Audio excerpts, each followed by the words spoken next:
បងទាំងអស់គ្នាតើបងថ្ងៃនេះមកបង្ហាញខ្សែកចងប្រាក់បងណាហ្នឹងហើយដាំជាមួយនឹងត្បូងទទឹមបបៃលិនបងនិយាយទៅគឺស្អាតខ្លាំងមែនតែនមុខរបស់គេគឺ LV ណាបងណាហ្នឹងហើយប្រវែងរបស់គេគឺ6តឹកកន្លះបងយើងដាំជាមួយនឹងប្រាក់យើងក្រុមមេផ្លាទីនមកឲ្យមើលនិយាយទៅពាក់មកមើលអត់ដឹងថាប្រាក់អីព្រោះអីចឹងនិយាយយើងក្រុមមេផ្លាទីនចឹងមើលទៅដូចសាច់មាសចឹងបងនិយាយទៅគឺស្អាតខ្លាំងមែនតែនហើយចំពោះត្បូងបងឯងពាក់តកូនតចៅតចលួតចលាទៀតក៏អត់ចេះទៅណាដែរព្រោះអី ចង់និយាយថាយើងប្រើត្បូងសុតបងណាហ្នឹងហើយយើងអត់មែនប្រើត្បូងស្លត្បូងជ័រឬក៏ត្បូងបញ្ចូលពណ៌អីណាបងឬក៏បងថាបងប្រើប្រាក់អស់ចិត្តអស់ចំមកឯងចង់យកទៅធ្វើជាផ្លាទីនអីនិយាយទៅគឺអាចធ្វើបានណាបងហ្នឹងហើយយើងអាចកោះវាចេញយកទៅដាំជាមួយនឹងផ្លាទីនក៏បានដែរបងហ្នឹងហើយព្រោះអីតម្លៃដែលខ្ញុំលក់និយាយទៅគឺពិសេសខ្លាំងព្រោះដោយសារខ្ញុំច្នៃត្បូងខ្លួនឯងហើយណាមួយនិយាយទៅ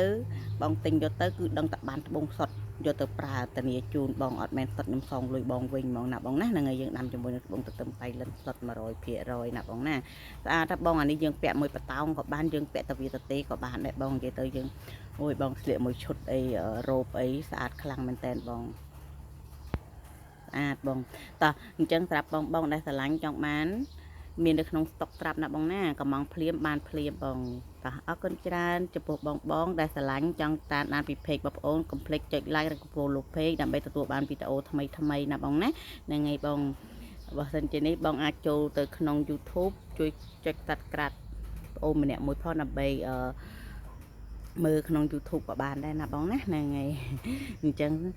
អរគុណច្រើនណាបងណាអរគុណ